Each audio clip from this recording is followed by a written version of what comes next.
So in the last video I said I was going to come back and do a more thorough walkthrough of the new FJ60 we've got. So today I am making that video. I've got my little inspection buddy over here. He's telling me about how the handle on the water spigot there is broken.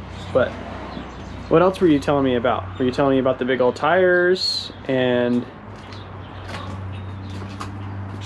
he's got the wheels on it too? So just from the exterior, this Land Cruiser is significantly in better shape than my last Land Cruiser. The 81 that I had before was rusted out both inside and underneath. This one has some chassis rust issues that I'm going to have to address, but from what I've been able to see so far, it's at least solid enough for me to be able to drive it up until that point. So some big pluses additionally for this Land Cruiser is that so as you can see, it's got the ARB front bumper on it. Unfortunately, it's not a winch model, so I'm going to look into seeing if it's possible for me to modify it potentially so I can mount a winch on it, and if not, then I will probably have to trade that out, which is kind of unfortunate because this particular style of ARB winch or ARB bumper in general is pretty uncommon. So it'd be nice to be able to just have that have this particular one work. I do think there's space if I were to come right in here and put a winch plate across. So if maybe I need to do some welding to brace that up, then I'm willing to do so. If not, we'll see how it goes. Let's see. Also, some big things. These tires are actually pretty big. They're 305/70 R16s, so that puts them about 33 inches by 12 inches on 16-inch rims. The rims are off of an 80 series Land Cruiser, so it's kind of nice to have that upgrade already. And obviously, it's been lifted enough to be able to clear that tire pretty well, which is perfect because the end goal height for me was about 33 by 10.5 actually is what I'm wanting for. So I think that translates to about a 285/75 tire. So that's a big plus for me already. Just coming around the side here, we have a few rust issues. For the body rust, right down and right down here in the rocker panel, and this side quarter panel and up into the dog leg here. Those are all pretty much the worst spots on the Land Cruiser. Fortunately, those are things that there's reproductions for. At least the quarter panels there's reproductions for. I don't know about the rocker panels though.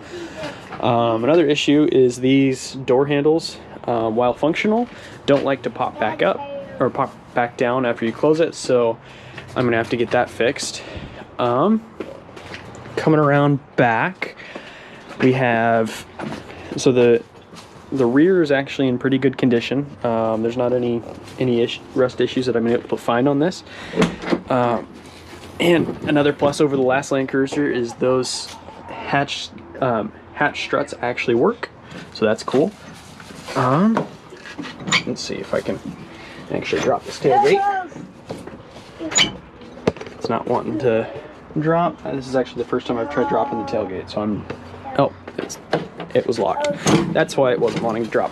All right, so the tailgate, as you can see, is actually clean all the way across, which is a huge deal on these 60 series.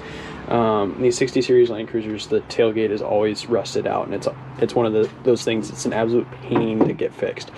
So you can see there's kind of some storage platform that they put on the back here with these like foam mat things, which I'm probably gonna pull that out and just go with either carpet or maybe even just bed liner of some kind, like lizard skin.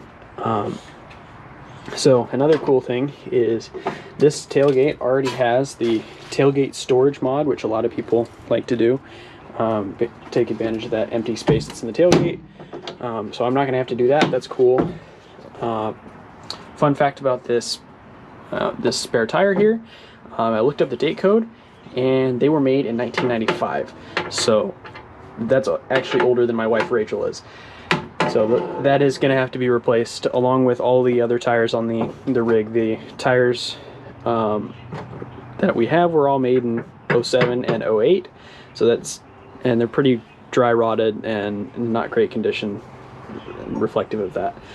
So you can see on the back here, one of the previous owners at some point made, I think this is a fire extinguisher holder, as well as there is a total of 4 12-volt style cigarette lighter outlets in the back here. I don't know if those are wired or not. I don't know if those are functional. I'm gonna have to do some testing. I'm gonna get a multimeter in and check that. I don't want to just plug accessories into that without finding that out first.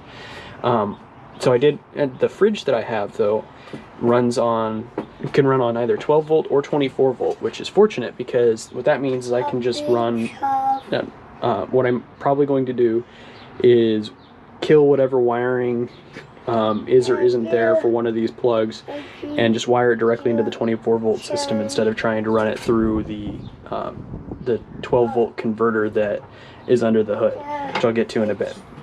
I haven't been able to get the stereo to work. Well, so the stereo will power on, but I haven't gotten the speakers to work on it. I don't know if that's a converter issue or what's going on with that, but that's something I'm gonna have to look into at some point. Also, you can kind of see from the back here, these are not the stock seats, and once I get up to the middle area, I will go into that a little bit more in detail. So coming around, as Alex is demonstrating, this tire is very dead. It needs to be replaced entirely. The valve stem, I think, has a crack in it. So for whatever reason, the driver's side tires, as you can see over here too, don't like holding air. So that's going to have to be something I fix. The suspension on it is, obviously it's lifted. The springs are not in the best shape, neither the shocks, but they're all functional. They just have a lot of surface rust on them. So I'm going to have to, at some point in the course of this build, replace those. But my goal for this right now is just to get it to daily drivable and potentially long trip drivable, because I am likely going to have to change duty stations sometime in the next year or 2 years. So that's going to involve a long move, and I'd like to not have to trailer this. So coming in to the back seat here, just like in the back, the door panels and side paneling have all been changed out to whatever this plastic stuff is. I'm not sure how I feel about that. It's functional, so I'm not really worried about keeping it versus not. Until it stops being functional, I'm going to keep using it, I think. So here are the back seats. As you can see, this is a leather seat. This is not like the original stock seat. So I think this rear seat is just a reupholstered stock 60 series seat, but it's been reupholstered with 80 series leather and the foam from it, so it's significantly more comfortable than the stock stuff, which is going to be good for long trips for us as a family. But I do know these front seats are just straight out of an 80 series. There's not any it's not that they're reupholstered 60 series seats. They're just straight up 80 series, so that's pretty nice. So coming up here, we have, you can see that apparently this is an ARB roof console. I'm not sure on that. That's what the previous owner said, but I don't know what the brand is, but it's pretty nice, and the dome lights work on it, so that's pretty handy. Alex is demonstrating, because this is going to be where he sits when he rides in the Land Cruiser.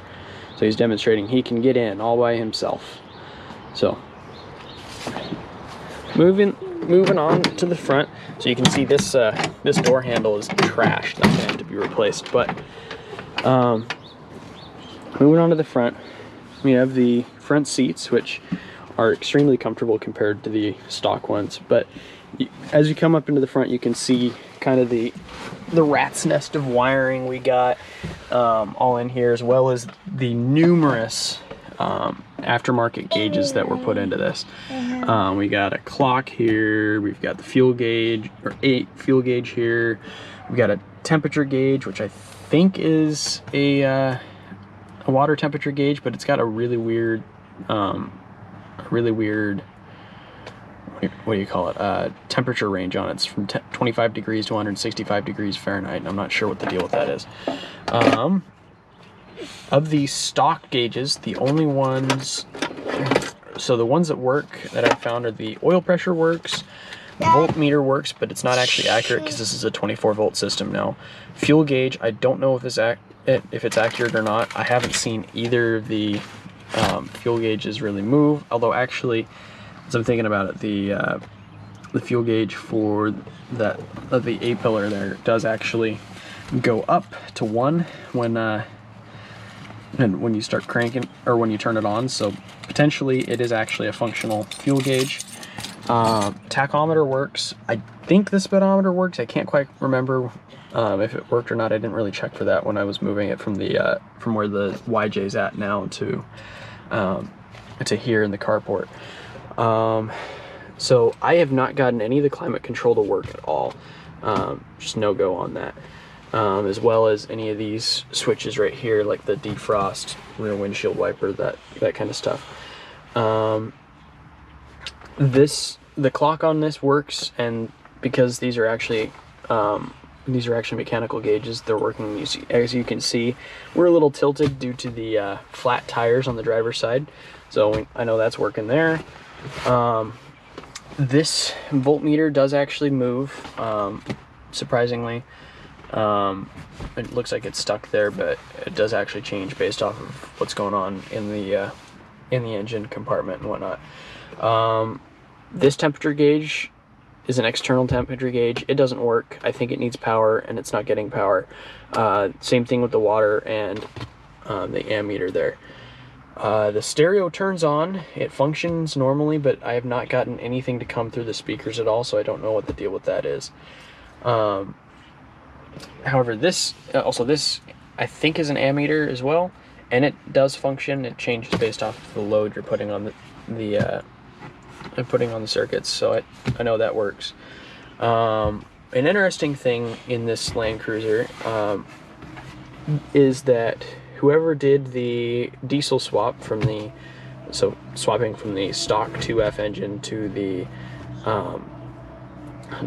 13BT, swapped in as well an FJ60 transfer case. So you see you've got the button to get into high range 4-wheel drive, and then the shifter down on the floor to go into neutral or into low range 4-wheel drive. That's not stock for the FJ60. That's an FJ62 thing.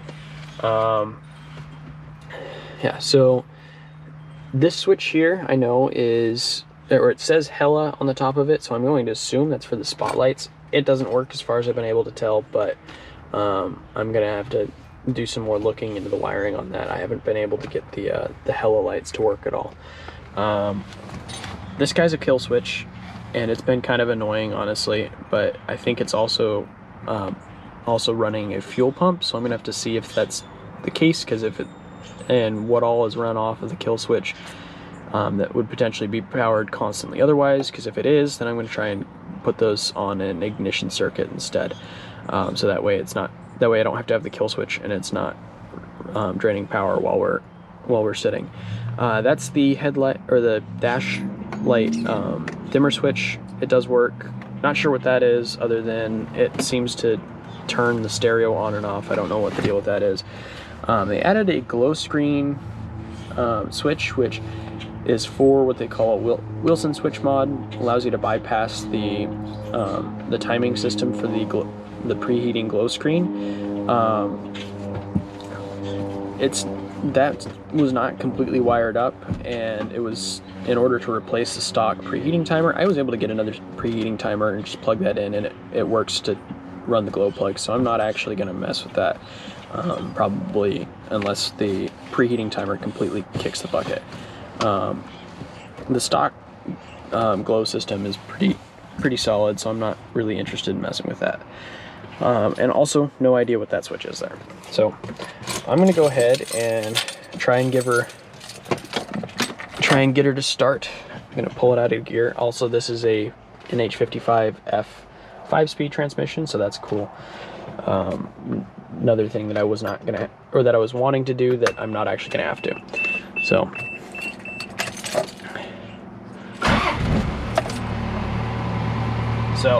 as you can see, it has kicked up and it looks like we're not smoking today, which is good. It really does not, for whatever reason, like idling when it first starts running.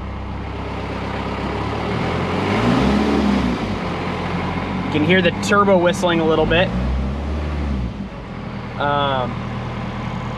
But yeah, as you can see, we are getting oil pressure over here. Also, let's get a better angle so it's not glaring. So oil pressure, this fuel gauge isn't working. That voltmeter isn't working, but if I flip this switch on the dash, or if I flip this switch here on the dash on, it turned on. So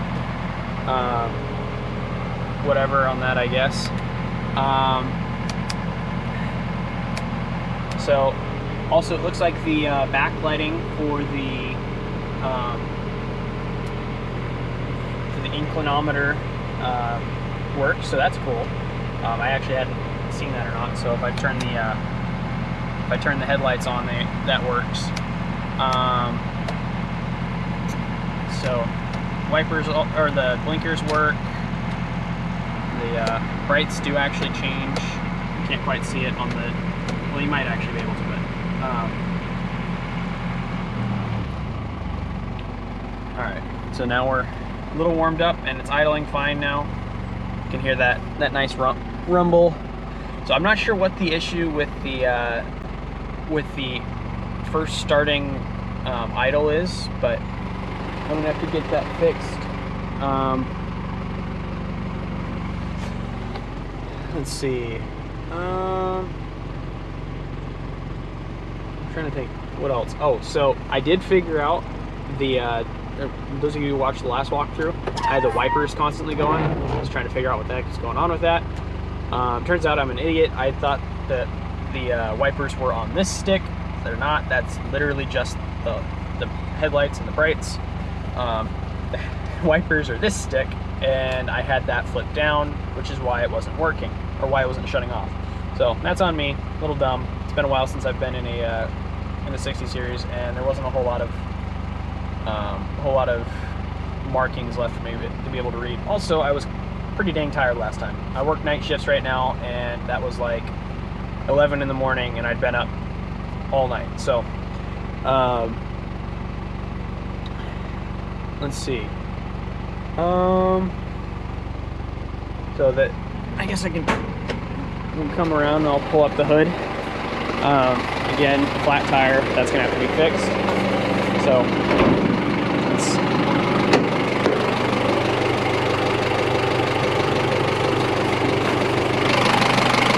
as you can see, here's the engine compartment. All in all, it's relatively clean.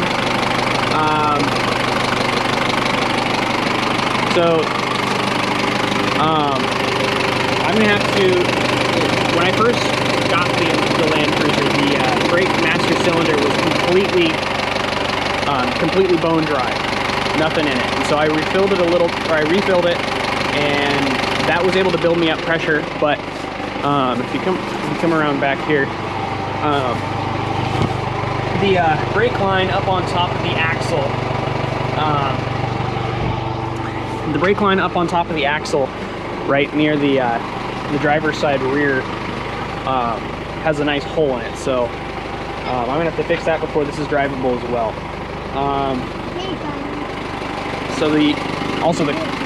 Before I was having issues where none of the accessories were working. I don't know if you watched the previous walkthrough video, but the wipers were going super slow.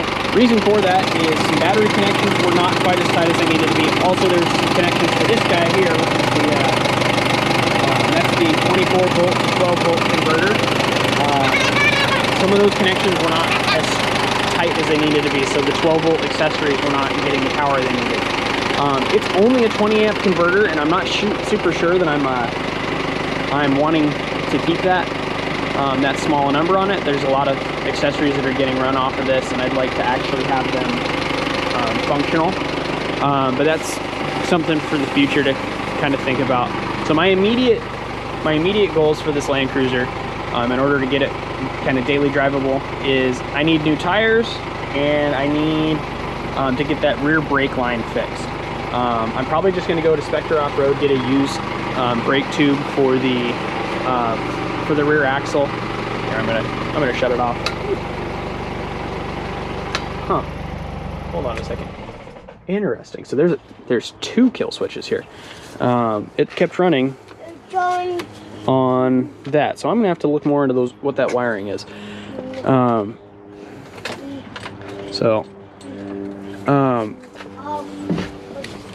But anyway, so the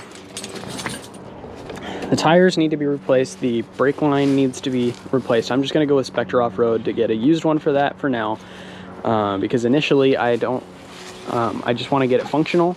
I want it to be able to be driven to work and whatnot, because at some point I am going to be doing a complete frame swap on this, and so when I do that, I'm going to do things like completely refresh the brake lines, go through, replace all the suspension, all that stuff. So right now I just need it to run and drive so it can get me to work, and for that I don't really need it to be in immaculate condition, just functional. So that's going to be my 2 big things for this in the coming weeks and months. Once it's at that point, then I might look into doing some more to it, but we'll see. It's all gonna kind of depend on how things go with that. But yeah, so once again, thanks for watching. I really appreciate it. Hopefully I'm not biting. Please continue to watch the videos I put out. Feel free to like and subscribe, and if you really like what I'm doing, feel free to support me over on Patreon. That would help out with getting this project done more quickly, and maybe done a little more correctly and with higher quality. It's very big. That's her side. Is that right? It's big. Uh-huh. Size. Yeah. Has big tires. Mm-hmm. And it's got the steps on the side, huh? Mm-hmm.